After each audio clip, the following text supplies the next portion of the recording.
Safety briefing for Wildcat Helicopters. Do not walk after this point towards the tail rotor. That's always a danger zone.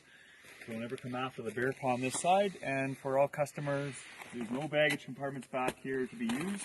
Coming up to the slide door, open this door, handle down. There's also one more little motion. Take that little motion as it does do the releasing of the door. Slide the door out, not like a van. Take it gentle to the stop. Baggage, side compartments, unclip, and load. And when finished, we'll have those reclipped to keep the baggage from going through the side windows.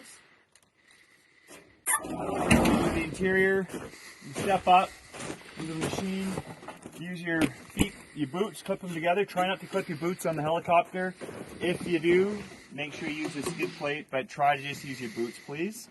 Coming into the machine, I'll open this door, which is not normal in operation, but just for visual for now. Coming into your seats, you take the seat belt, clip, shoulder harness is on, like so, both sides, and you're ready to go. When you load into the helicopter, there's 9 seats.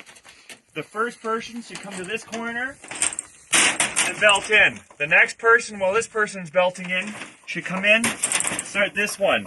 And then the third, start this one, so forth all the way through.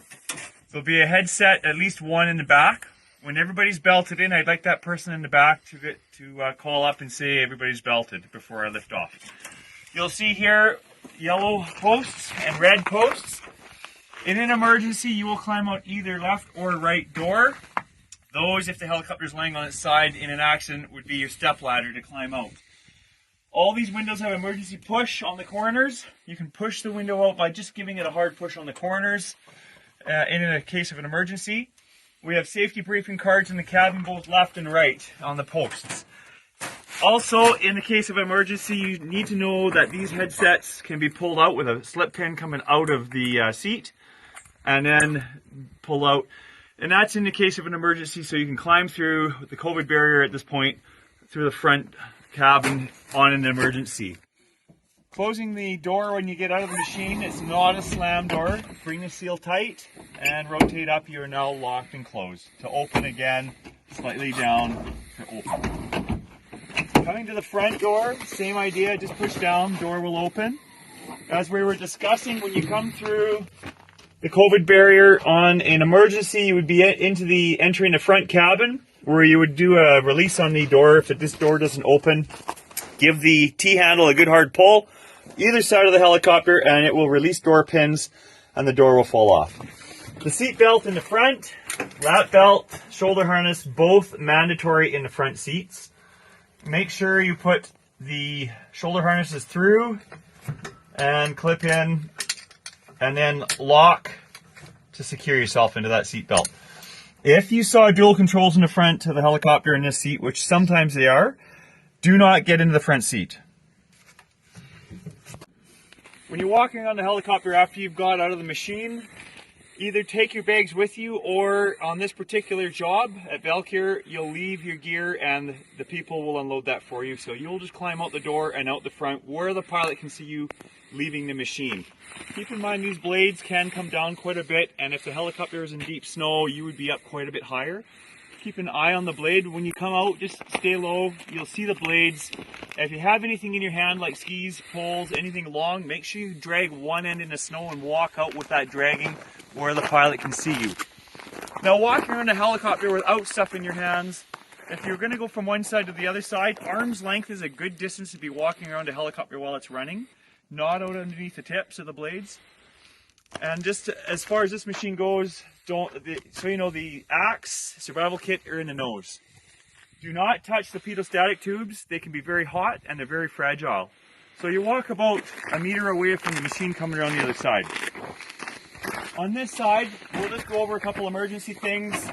You'll see a fire extinguisher on both sides of the cabin.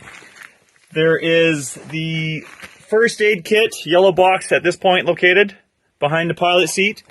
The survival kit and the axe are located up in the nose. where you would push these buttons down to open up the door to get into this section, and then undo these, and they are survival kits underneath. Coming around to ELT switch, sits right above my glasses here. If that light is flashing, that means that the G-force of an accident has turned it on. If it's on, leave it on. If it's not on, flip the switch up and turn it on. Leave it on until the rescue has been completed. Coming to the ski basket, in the case of an emergency, you as a client riding in the helicopter should know how to get in and out of this in the case of an emergency where your day pack and skis might be. In that case, pull a handle, basket comes all the way up and locks. This is where your equipment will be laying. To close the ski basket, you slide up the handle, pull it towards you, the elbow will face down, fully closed, and double check it's locked. You'll see 300 pounds maximum in this compartment. On the slide door on this side, we don't have people climbing out of this side generally, but in an emergency, you can climb over the basket. In the sides, in the back compartments, we again will clip, unclip your gear, just like the other door. Sliding this door closed again, do not slam. Bring it tight to the seal, lift up, and you're locked. The only other area, we've got baggage on both sides, and we also have a baggage compartment back here, maximum 400 pounds. When you load this, it's nice to have someone hold the door if you have two people, and the other person do the loading and unloading so it's not flapping around. Heavy gear at the front, and your light equipment near the back. We always try to keep our center of gravity, all our weight near the mast. At this point, you would never come after this point towards the tail rotor, and you would never cut underneath the tail boom. Always walk back up past the pilot. If you were unloading the basket with skis and the helicopter was running, just place everything down right beside the machine. Do not have anything go vertical under the blades. Everything must stay low. If you were to leave the machine with skis, again, you would drag that stuff.